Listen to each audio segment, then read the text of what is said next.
Hello there. It would certainly be an understatement to say that there are a lot of brewers out there, and we've only really looked at like a fraction of them, a very, very tiny fraction. In fact, it feels like almost every single day there's like a new thing hitting the market. Most of the brewers that I like to look at usually have some sort of gimmick to them or some sort of like additional thing that's maybe a little unusual, a little innovative, whether that innovation is for better or for worse. The brewer we have today has been on the market for a little bit. It's a pretty new one. It's a very, very pretty one, and I'm excited to talk about it today because I think there's a lot to unpack here. So let me go get it. Now, this little contraption here in front of me is called the Pour Over. It is a glass brewer that has gone entirely paperless and also metal-less, I suppose as well. No metal filter, no paper filter. This is the whole deal right here. Although I suppose if you're being very specific, this is the add-on mug you can get. So this is the Pour Over. Now, it has a couple different components to it, although it's very few. You have this top section right here that you can pull off. This is called the diffuser lid. This is a kind of like dispersion tool that you pour your water into, and then it, in theory, drips your water evenly over your bed of coffee. It may look familiar to you. There are some tools on the market that are kind of similar to this. Most notably, the mellow drip is something that is similar to this concept. It causes a more even flow, a more even extraction. Ideally, you're avoiding a lot of turbulence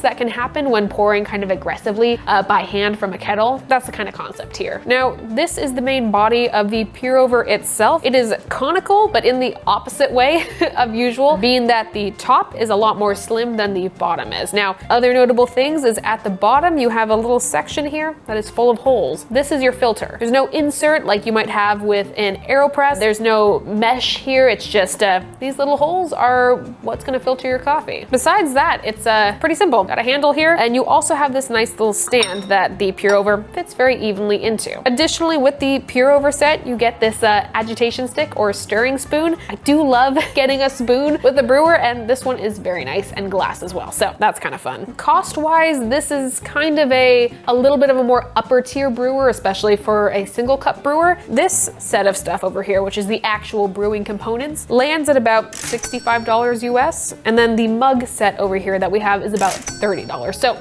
in total, this is just under $100. Certainly expensive, but considering it is all well-designed glass, it is all ceramic, you don't have any plastic components, I think it's a pretty good deal. We also, if I can mention it, looked at a brewer last week that was $90, that was significantly less well-designed. So for around $90 to $100, I think this is an okay deal. However, we still need to brew with it. So let's get started on that. I need to go grab some coffee, and I'll be right back. I want to give a huge thank you to Lomi for sponsoring today's video. Lomi is a kitchen appliance that can reduce your garbage by nearly 50% by turning your food waste, scraps, and Lomi-approved materials into nutrient-rich dirt that you can use in your garden or plants. The process itself is incredibly simple and intuitive. All you have to do is fill your Lomi with organic waste that would otherwise get tossed and then start one of its 3 cycles. The decomposing cycle can be done in as little time as 3 hours, and it's quiet, meaning you won't even notice it's happening. Additionally, Lomi is odorless and blends in with your kitchen to create a seamless fit with your daily routine. I found it to be an easy way to more effectively repurpose my coffee grounds from long videos and help minimize food waste quickly, which is something that's sometimes tricky to do in a small apartment without a backyard. So if you're ready to make your life easier with Lomi for the first time since launching, you can now purchase a Lomi without waiting. So head down to the link below and get started with your very own. That's the link in the description, and thank you again to Lomi for sponsoring today's video. So to start off, we're gonna follow the manufacturer's instructions for brewing. Now, especially in the coffee world, there always comes to be a lot of tinkering and a lot of adjusting of brew recipes, but I feel like to get a baseline understanding of this brewer, following the manufacturer's instructions initially is usually a pretty good bet. So that being said, we have 20 grams of coffee ground on a medium coarseness. We have water over here that is sitting at about 210 degrees Fahrenheit, which is 99 degrees Celsius. We have a scale, we have everything around us, we should be good to go. Of note, and this is something I did incorrectly when I very first tried out this brewer, you will want to put your grounds into the brewer while it is still in its base. You'll see why in just a second. Okay, get in there, go. Carefully, just spilling a little bit of coffee as usual, it's fine. Of course, you want to level your bed a little bit. The reason that we did this over the stand is that we have a good deal of coffee that has already fallen through our brewer here. So make note of that. Lock that little secret away. But anyways, we have a nice flat bed of coffee in here, so let's get all set up. The actual brew of this is pretty easy. They're recommending kind of a 3-step process. So we're gonna drop in just enough water to fully submerge everything. We're then gonna let it bloom for about 20 seconds or so. After that, we will just fill up the pour over to this spot where the handle connects. This is apparently about 10 ounces, which I've done a couple brews with this. It ends up being about 300 grams of water in total to 20 grams of coffee. Then once you're done filling it, you take off the lid, give it a stir, make sure everything is fully saturated, place the lid back on, and then you let the drawdown happen. After that, you are all good to enjoy your coffee. So pretty simple. So of course, we start off with our bloom. I found pretty consistently that about 70 grams of water seems to be the amount that fully saturates and covers everything. Now, pay no heed to the bottom carafe, where you might see some grounds. We'll talk about that soon. All right, post bloom, we're ready to pour up to that handle connecting spot, or to 300 grams, whichever you prefer, as they seem to be very comparable.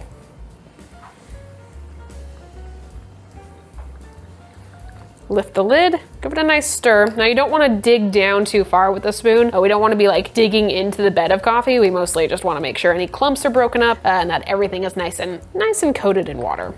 Top back on, let that draw down, then we'll taste.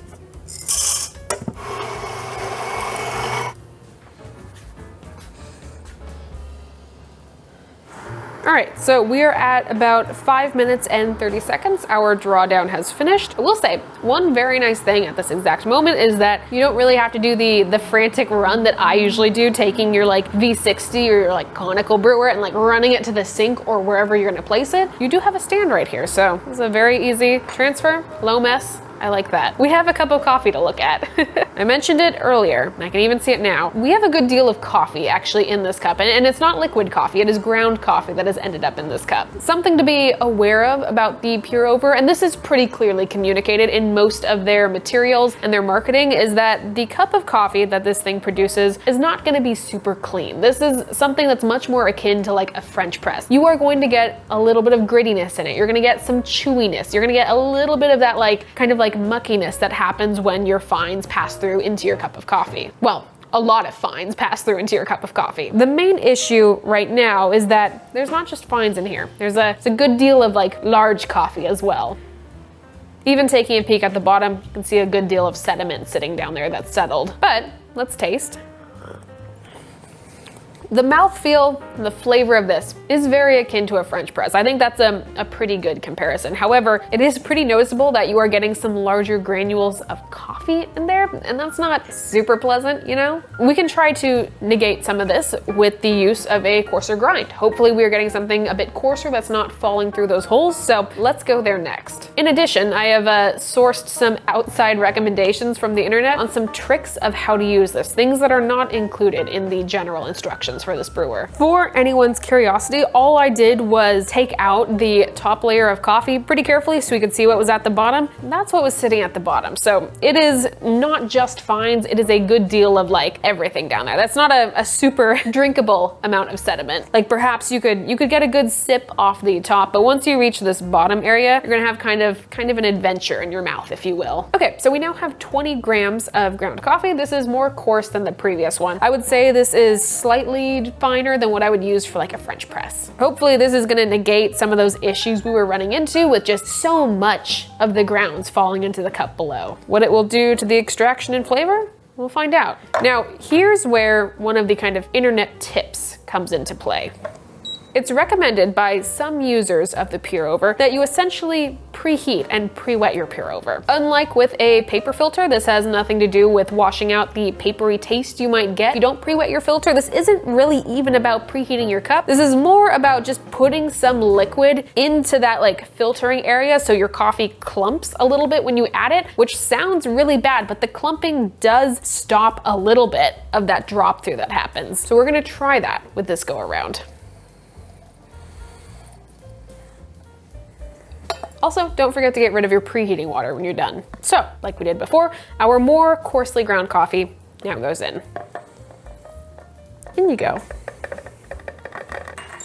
A little shaking to level that out. And once more we brew.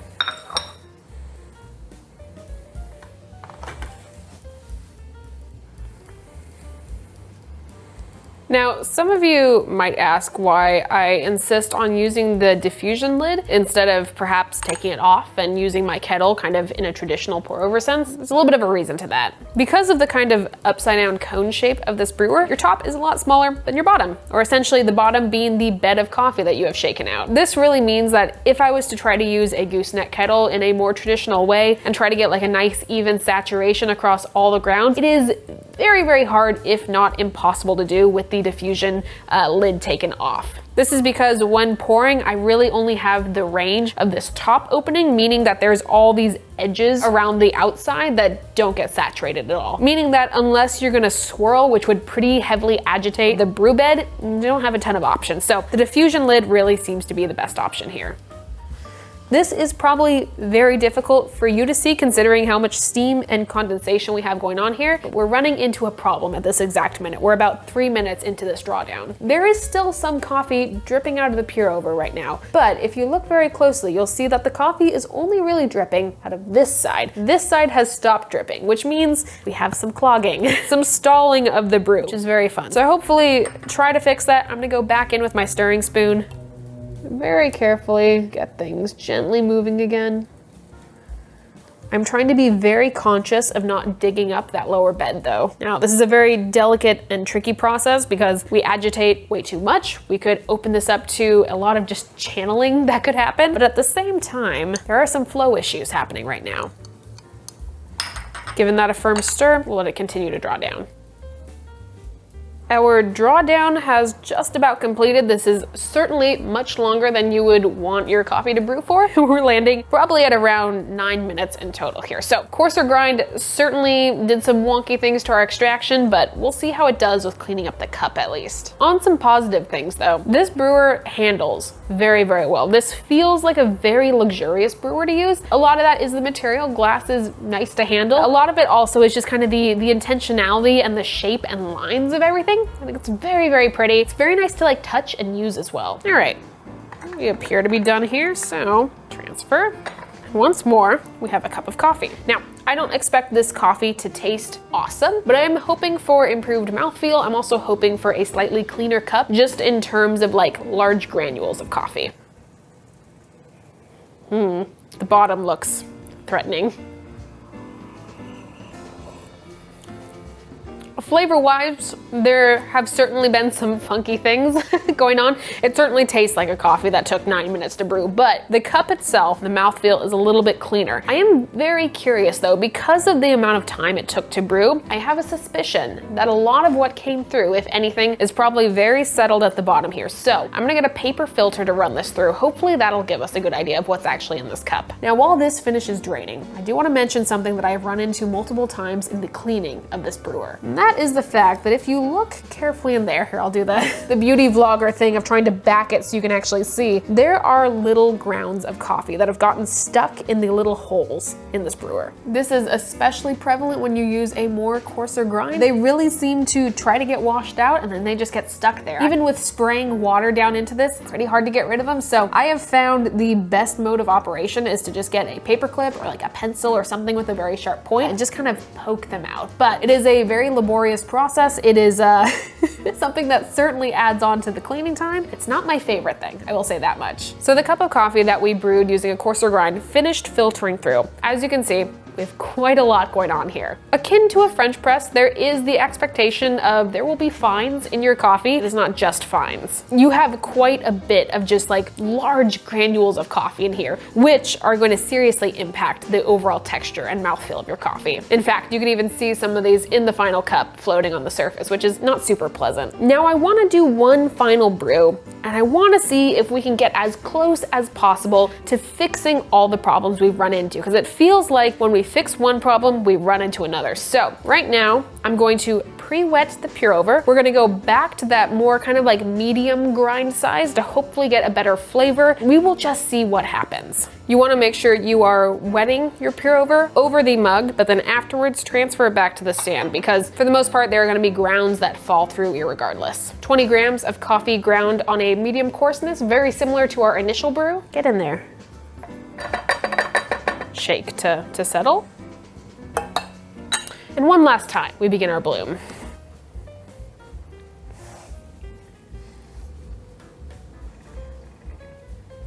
One final healthy stir. Then we let this draw down, hopefully at a quicker pace than our last cup. Okay, our final drawdown is about done. I feel like I'm being pranked a little bit with this brewer. The bottom scares me a little bit because I can already see just the accumulation of what has made its way to the bottom.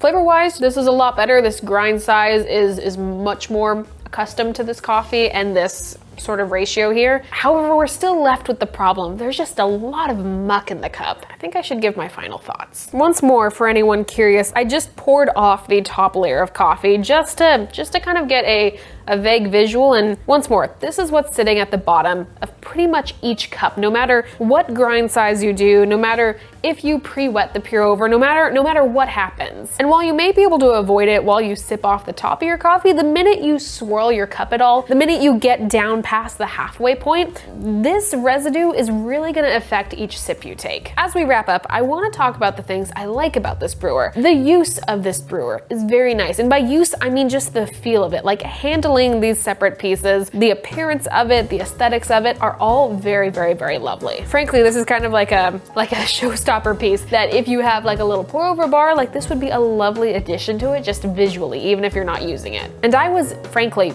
very ready to love this brewer. I like the idea, I like the concept, but unfortunately, there are a lot of problems with it. And it kind of feels like when you go to solve one problem, another one pops up. The main one, of course, hands down, is gonna be the mouthfeel. The amount of just fines and grounds and just stuff that gets into the final cup is excessive. It is a lot to look past, and to my knowledge, there's not a ton of ways to avoid that. Really, the main variable you get to play with is just grind size. By coarsening it, it doesn't seem to improve it. In fact, it creates new problems of stalling and also the grounds getting caught in the bottom filter. And if you fine it up, you're just gonna cause even more to fall through. So really, you can go in that medium territory that they recommend, but you do have to know that there is a good amount of sediment that's gonna be sitting at the bottom of each of your cups. And as I just mentioned, the cleaning thing kind of gets to me. Even the fact here I just went and cleaned this all out, and even still, if you can see in the bottom, there's a single granule that is very stubbornly clinging to one of those filter holes. And while I will go back and get a paper clip and poke it out and clean the rest of this later, it adds a lot of time to the cleanup of this. And it's tricky. There is so much just looking at it that I like about this brewer, but there's a part of my brain that says, does this cause more problems than it solves? All of that being said, there are many, many people that I have found online who really, really love their pour overs and kind of hold to a gold standard the cup of coffee that it produces. And if you are one of those people, I would love to hear from you, frankly. You know, my love of the aesthetics of this brewer is enough that I am willing to continue working on dialing in a brew for this. So if you have any recommendations, please leave them down below. I am all ears here. But for the moment, I find myself confused, befuddled, and a little sad right now. I'll continue to work on dialing in with this brewer. I think even though I have done a lot preparing for this video and also in just filming this video, there's a lot I could still continue to mess around with. So this is my pinky promise to you that I'll continue to work on this. We'll see what happens. Maybe I'll report back, but if I don't, assume I haven't gotten very far. This was the pour over. A fun idea, a very fun idea, a very beautiful idea, but perhaps in practice, one that is slightly lacking. Anywho, this was the video for today. I hope this was interesting to some of you, and I hope you learned a little bit more about another interesting brewer in the very, very large plethora of ones that are out there. In general, I always get excited to see new things entering the market. I think there are so many fun ideas that fall out there. And even if all of them aren't fantastic, I think there's always bits and pieces you can pull from them that will continue the improvement of our brewing processes. There are, of course, tried and true ones that it's like, if it's not broke, don't fix it. But there's always different places we could go with brewing. So I think this is always really fun to look at. I think we found some good things. I think we found some bad things. But in total, I think this was a good learning experience. Anyways, I have now sipped from many cups of coffee, so I'm gonna leave. My name is Morgan Drinks Coffee. I am here on YouTube once a week, plus YouTube Shorts. In addition, you can find me on TikTok and Instagram almost every single day. I hope you all have a great rest of your day, and we'll see you very soon. Bye, everyone.